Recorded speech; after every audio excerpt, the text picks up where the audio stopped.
I am Ferdinand Marcos, and I am the President of the Republic of the Philippines. I stand today on behalf of 110 million Filipinos. Hey everyone, hello University me again. Shout out sa inyo mga kababayan. Hello sa mga Marcos loyalists and supporters. And siyempre guys, mayroon tayong balita, no? And then this is good news for taga San Juan. Dahil mabibili na po yung murang bigas dyan, no? Very affordable na po yan. Ang sinabi po dito guys ng politiko, San Juan to sell rice for as low as 33 per kilo, say Zamora. O yan o. O nakikita dito guys, nandyan din po si Secretary Laurel. Ayan o. Siguro naman, very affordable naman sa inyo yan. Hindi na kayo magre-reklamo mga kababayan. Kaya sa mga taga San Juan, sumugod na po kayo. 40 minutes ago, no? Ngayon lang. Ano oras na? Alas 2 na. Ng madaling araw. But anyway guys, ayan, nasabi dito. Basahin lang po natin mga kababayan. San Juan City Mayor Francis Zamora announced that the local government will sell rice for as low as 33 per kilo. Ayan, 33 per kilo. O, mga kababayan, sana po, no?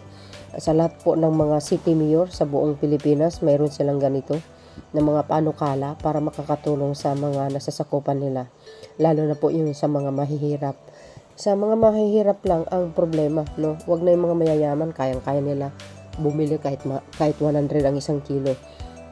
Tuloy, this initiative is made possible through the coordination with the Department of Agriculture and the National Food Authority. You see, sa mga taga San Juan, no, sana Maynila, Quezon, dapat mayroong ganito para naman kahit pa paano makabili yung inyong mga nasasakupan, ating mga kababayan.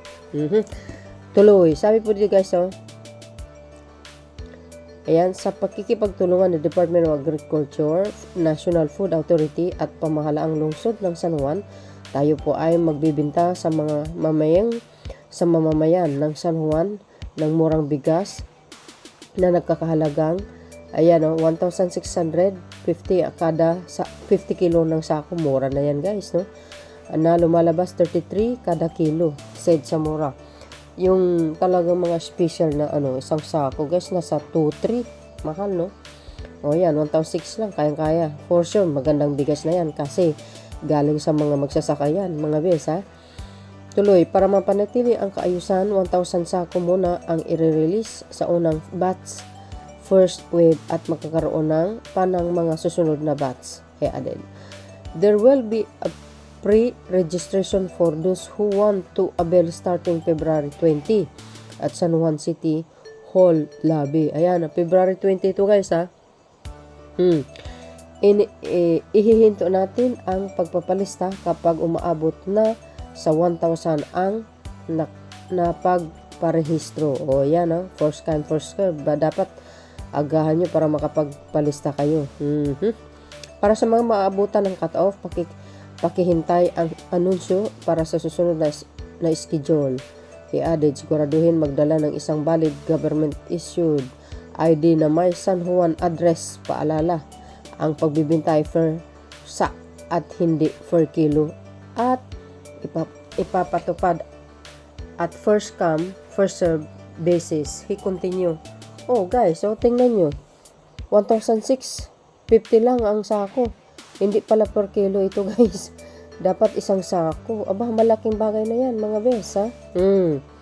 Kasi sabi niya, kung 1,650 ang 50 kilo, so makukuha mo lang ang isang kilo ng 33 per kilo.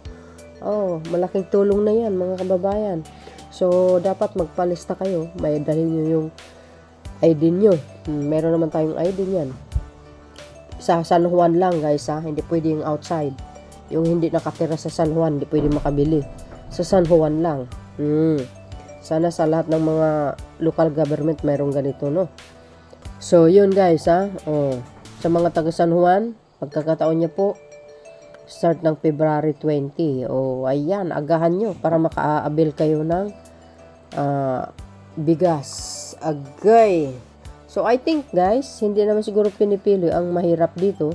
mahirap man o mayaman, pwede makabili dito mga kababayan. Kaya gora na. So yun mga bes, ang aking pinaka latest updates video. In-update ko ito, baka sakaling hindi alam ng ika nga, baka may nanonood ng taga San Juan, di agahan nyo na, no? Para ma-update natin. So, maraming salamat sa inyong watching mga kababayan. See you again on my next upload video. Bye bye bye and babus. God bless Philippines.